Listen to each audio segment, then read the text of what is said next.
Bismillahirrahmanirrahim. Assalamualaikum warahmatullahi wabarakatuh. Alhamdulillahirabbil alamin. Wassalatu wassalamu ala asyrafil anbiya'i wal mursalin Sayyidina Muhammadin wa ala alihi washabihi ajmain, amma ba'd. Alhamdulillah, tidak henti-hentinya kita panjatkan puji dan syukur kehadirat Allah Subhanahu wa taala atas berkat dan rahmatnya kepada kita semua, sehingga sampai hari ini kita masih diberi umur yang panjang dan dalam keadaan sehat walafiat. Alhamdulillah. Baik, kami dari kelompok 10 pada mata kuliah Sejarah Pendidikan Islam, kami membahas tentang bentuk lembaga pendidikan Islam di Indonesia yang khusus membahas tentang madrasah. Nah, baik, di sini saya Musdalifah akan membahas materi pertama, yaitu pengertian madrasah dan latar belakang lahirnya madrasah di Indonesia. Yang pertama yaitu pengertian madrasah. Madrasah berasal dari bahasa Arab yang artinya tempat belajar.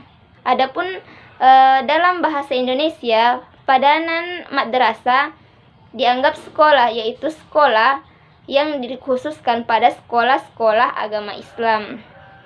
Nah, adapun selain itu, dalam bahasa Arab juga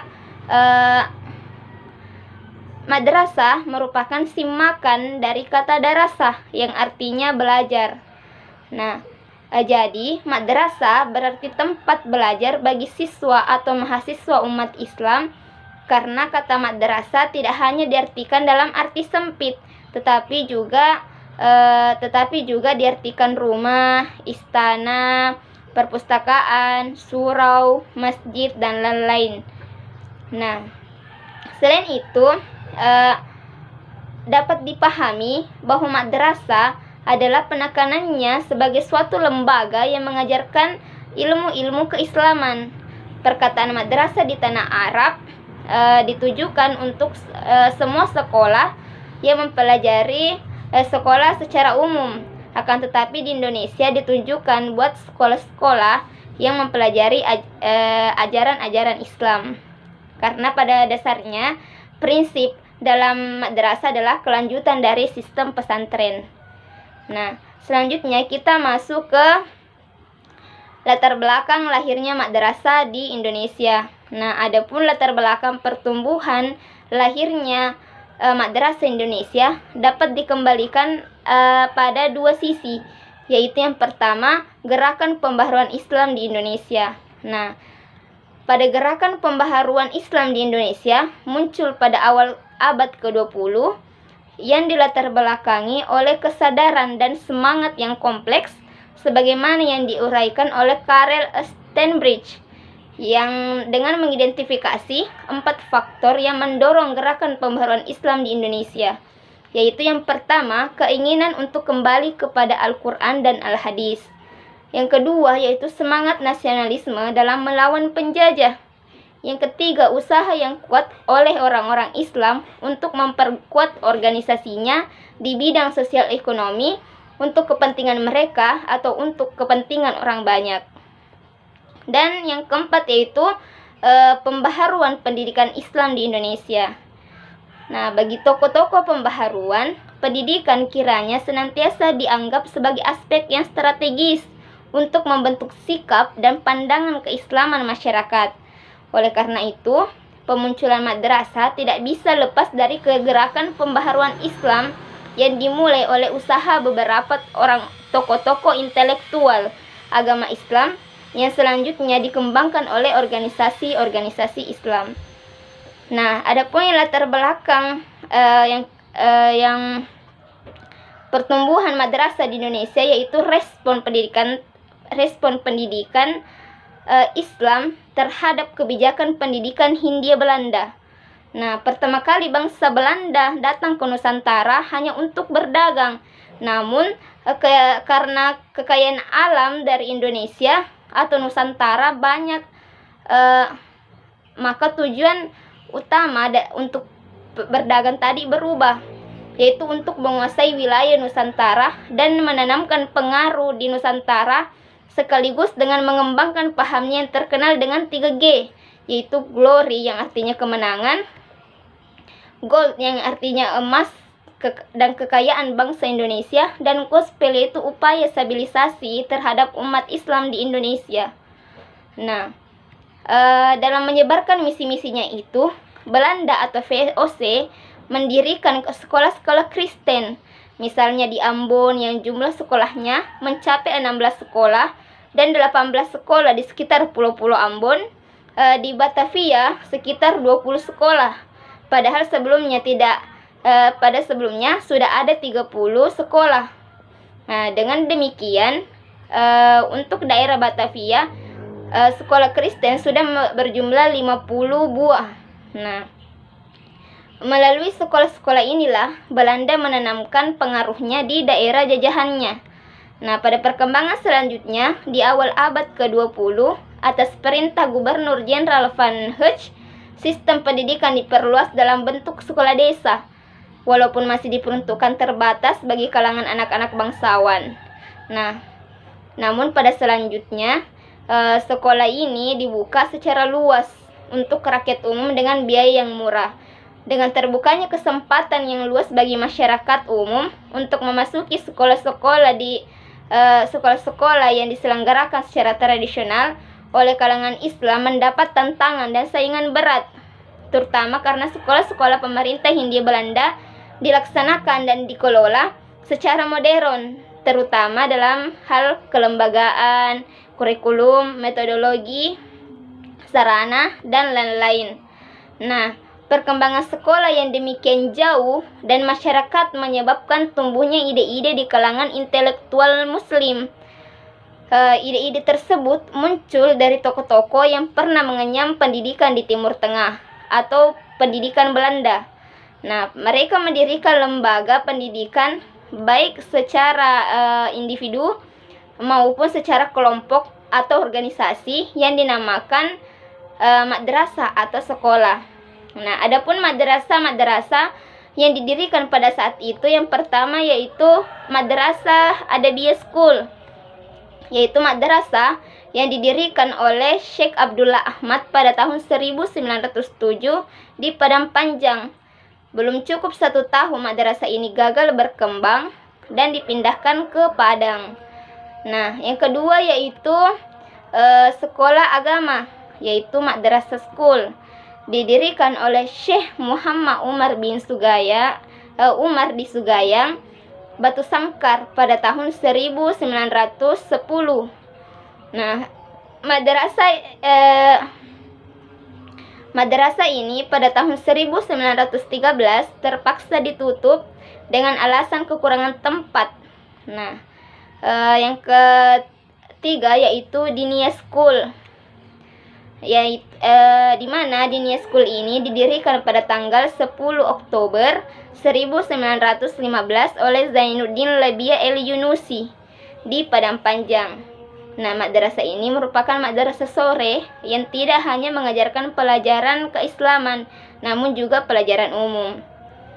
Selanjutnya yaitu Madrasah Muhammadiyah, di mana Madrasah Muhammadiyah ini madrasah yang tidak diketahui berdirinya dengan pasti, namun diperkirakan berdiri pada tahun 1918 yang didirikan oleh organisasi Muhammadiyah. Nah, selanjutnya yang terakhir yaitu Arabia School, di mana Arabia School ini didirikan pada tahun 1918 di Padang Lawas. Nah, dari madrasah-madrasah tersebut merupakan pionir dari pendirian madrasah-madrasah lain di berbagai wilayah atau daerah di Nusantara untuk melakukan pembaharuan pendidikan Islam di Indonesia. Nah, dari kesimpulan tersebut, faktor-faktor yang melatar belakangi lahirnya madrasah di Indonesia adalah ada 4. Nah, yang pertama yaitu sebagai manifestasi dan realisasi pembaharuan sistem pendidikan Islam. Yang kedua, usaha penyempurnaan sistem pesantren ke arah suatu sistem pendidikan sekolah umum atau yang lebih modern. Nah, yang ketiga yaitu adanya sikap mental dari setiap golongan umat Islam, khususnya para santri yang terpukau pada sistem pendidikan barat. Nah, yang keempat yaitu sebagai upaya untuk menjembatani antara sistem pendidikan tradisional yang dilaksanakan oleh pesantren dengan sistem pendidikan modern dari pemerintah kolonial Belanda.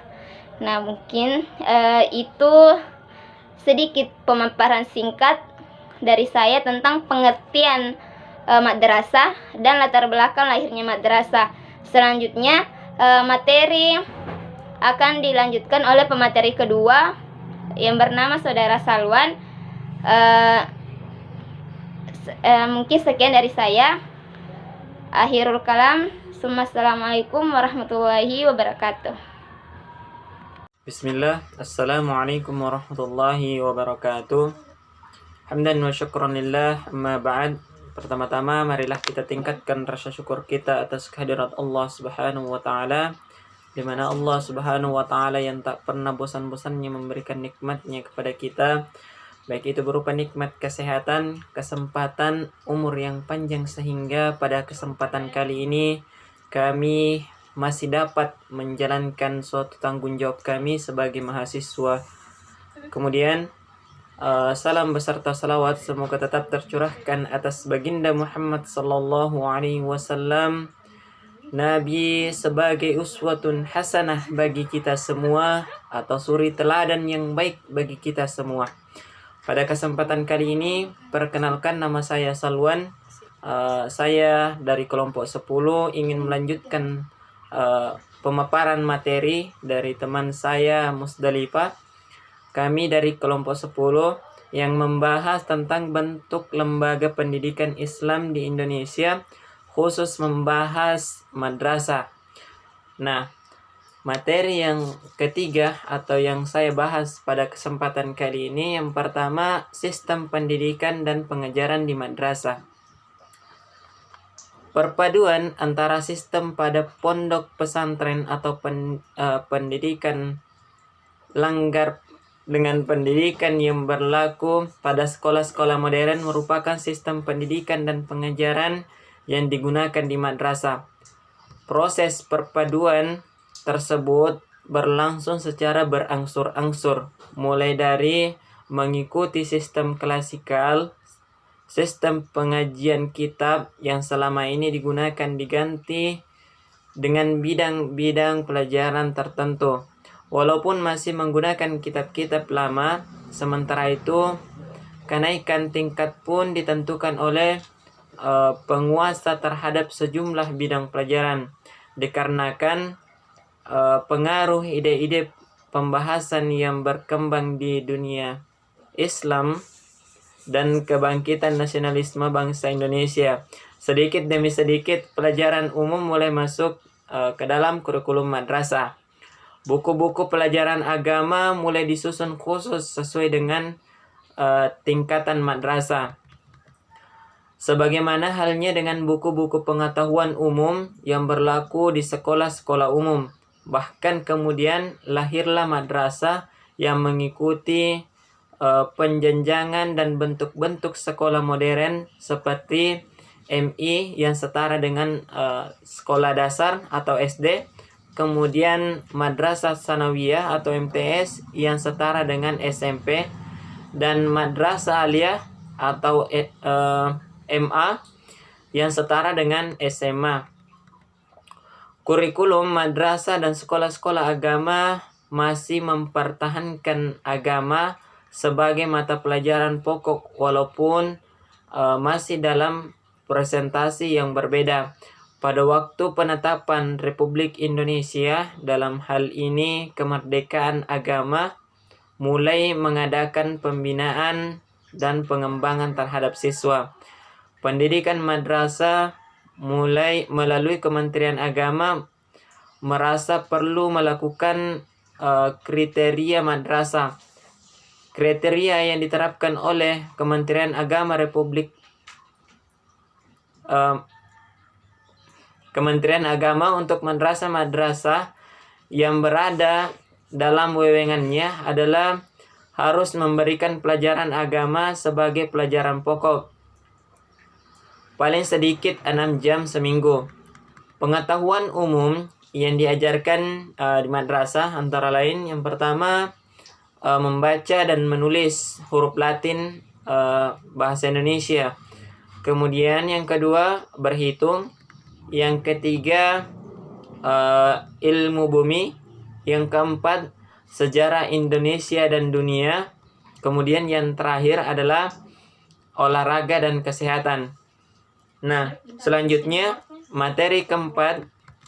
Di sini kami membahas tentang pembinaan dan pengembangan madrasah. Pendidikan dan pengajaran merupakan suatu kewajiban yang menjadi ketentuan dalam Islam bagi pemeluknya. Sehingga karenanya lembaga pendidikan Islam madrasah sejak tumbuhnya merupakan lembaga pendidikan yang mandiri tanpa bantuan dan bimbingan pemerintah kolonial Belanda. Setelah Indonesia merdeka, madrasah dan pesantren mulai mendapatkan perhatian dan pembinaan dari pemerintah Republik Indonesia. Undang-Undang 1945 mengamatkan agar terbentuknya suatu sistem pendidikan dan pengajaran yang bersifat nasional. Nah, itulah yang dapat kami sampaikan pada kesempatan kali ini. Mudah-mudahan dapat bermanfaat bagi saya maupun teman-teman sekalian. Akhirul kalam, assalamualaikum warahmatullahi wabarakatuh.